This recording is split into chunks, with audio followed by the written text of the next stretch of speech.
The tension inside Horizon Innovations' sleek conference room on the 42nd floor was thick enough to choke on.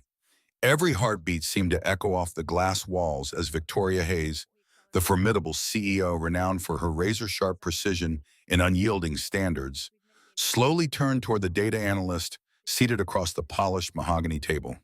Her voice cut through the heavy silence like a blade.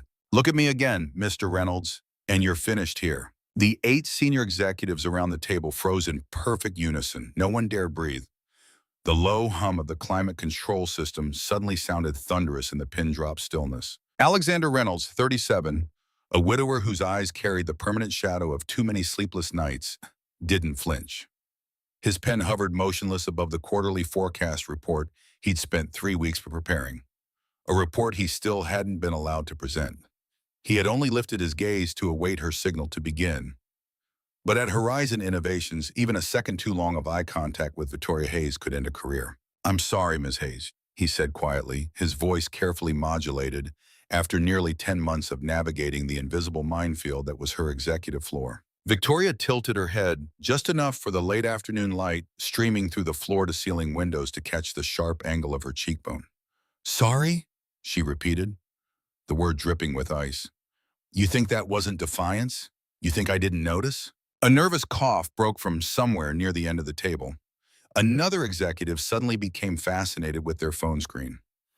Everyone knew the signs. When Victoria shifted into predator mode, survival meant becoming invisible. Alex's pulse thundered in his ears, but the emotion surging beneath the fear wasn't terror. It was something older, deeper. A fracture that had been spreading for years finally giving way. "With all due respect," he said, each word measured and deliberate, "I was simply waiting for your cue to proceed." The room seemed to shrink. You could have heard a paperclip hit the carpet. No one spoke to Victoria Hayes that way, not if they wanted to keep their security badge past happy hour. Her eyes narrowed to slits. "My cue?"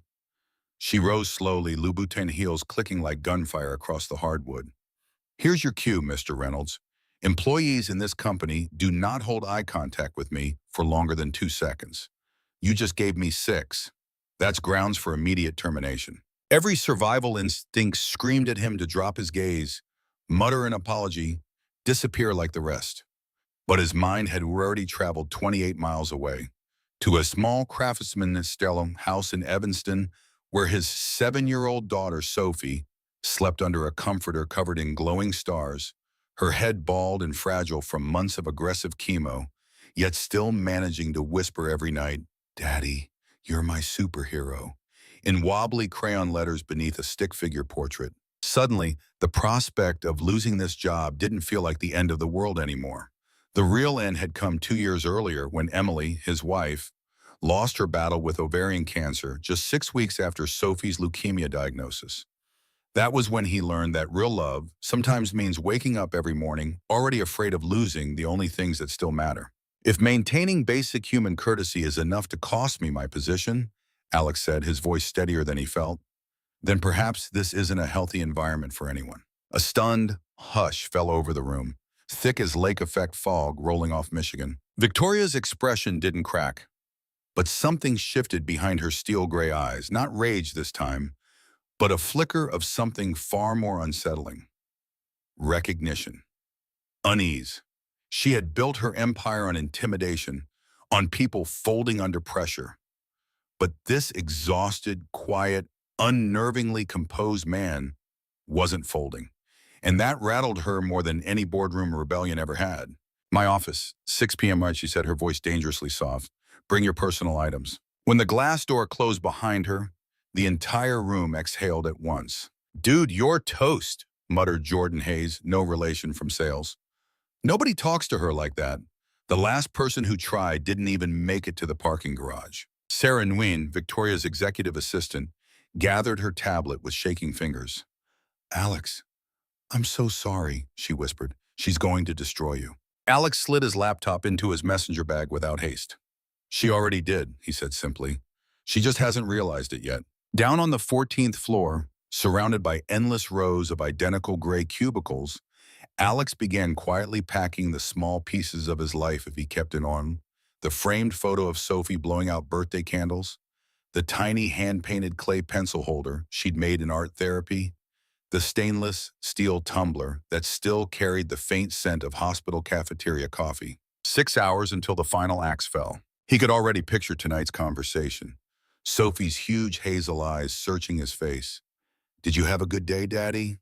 And the way he'd have to force a smile that never quite reached his soul. Meanwhile, 20 blocks north in her minimalist Gold Coast penthouse, Victoria Hayes stood at the floor-to-ceiling window, a glass of Cabernet in her hand, watching the city lights glitter across Lake Michigan. She hadn't bothered turning on any lamps. Darkness had always suited her better. It hid the empty 12-seat dining table, the untouched Eames chairs, the life she'd carefully constructed around absolute control and deliberate solitude. 39 years old, widely regarded as one of the most powerful women in tech, stunning in a way that made people instinctively step back, and utterly, achingly alone. She closed her eyes and the memories came anyway. Uninvited, unstoppable. 5 years earlier, a cliffside hotel in Big Sur, ivory silk wedding gown, 12 weeks pregnant, the phone lighting up on the nightstand, a single message from Nathan. "I'm sorry, I can't do this. I'm not ready to be a father." The pain had been surgical, swift and clean. The miscarriage 2 weeks later had been worse. "No fetal heartbeat," the doctor had said gently. Victoria had buried those 4 words so deeply they became the foundation of everything that followed. At 30, she had launched Horizon Innovations on pure ambition. After the loss, it became armor. Controlling every variable meant nothing could ever hurt her again. She drained the wine in one long swallow, welcoming the burn. By 6 o'clock tonight, Alexander Reynolds would be gone. Just another line item removed. Another proof that vulnerability was suicide in business. And yet, somewhere beneath the steel plating she'd welded around her heart, something unfamiliar stirred. By 5:15 a.m., Alex was already awake, not because of an alarm, but because his nervous system had forgotten what real rest felt like. Sophie slept curled against his side, clutching the worn plush fox she called Captain Flicker. The soft rhythm of her breathing was the only thing that still anchored him to the world. He brushed a gentle hand across her warm forehead. No fever tonight, small mercies. In the bathroom mirror, a stranger stared back.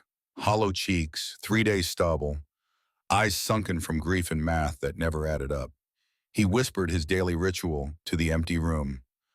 "Morning, Em. Today might be the day I lose the job. I don't know how we keep going after that." He ran the numbers again in his head. $14,800 a month for treatment. $217,000 in medical debt already. Savings would be gone by April. When Helen Morales, their neighbor and part-time caregiver, answered his early call, her voice carried the warmth of someone who'd raised 6 children of her own.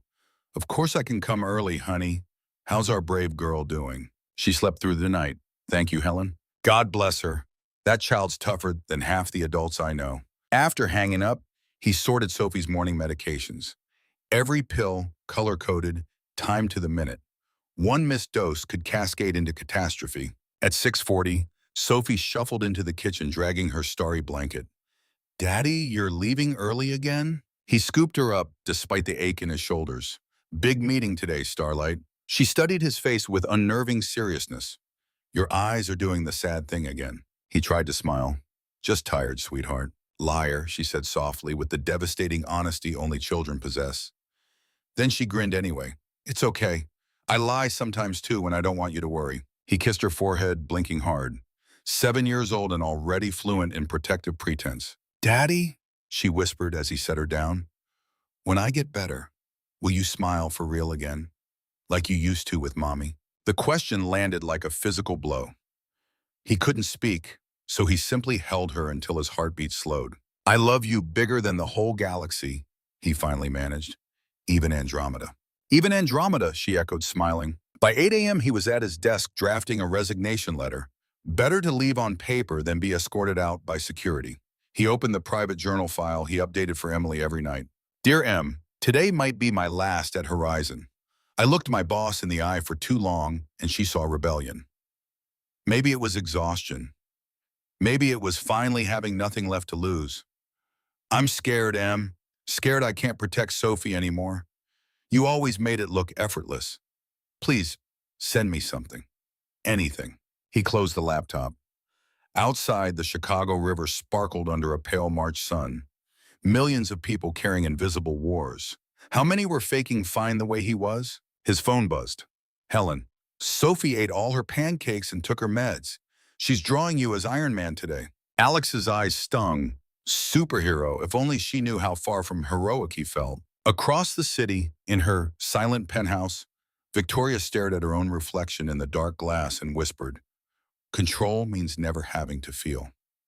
But today she was lying to herself. In less than 10 hours, she would feel everything. Story continues in the same emotional rhythm, building through the hospital crisis, the slow rebuilding of trust, the false alarm that tests their new bond, the pregnancy revelation, the quiet wedding in the hospital garden, and the final scene in Lincoln Park with baby Grace, named in honor of lost love and renewed hope. As the sun dipped below the Chicago skyline, turning the clouds cotton candy pink, Victoria realized one profound truth. Healing doesn't mean erasing scars. It means building something radiant and meaningful on top of them. Life's greatest value lies not in power, wealth, or control, but in the courage to feel again, to forgive others and ourselves, to choose love even when it terrifies us, and to show up for those who need us most. Broken hearts don't stay broken forever. Sometimes they become the foundation for the most beautiful families.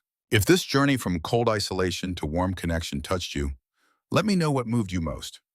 Do you believe everyone deserves a second chance at love, forgiveness, and happiness? Drop the number 100 in the comments and share which city or state you are watching from. Share this story with someone who needs a reminder that even the hardest endings can lead to the most hopeful new beginnings. And if these kinds of heartfelt, redemptive stories resonate with you, please consider subscribing and turning on notifications. Your support helps keep these tales of humanity, resilience, and second chances alive. Thank you for being part of this community.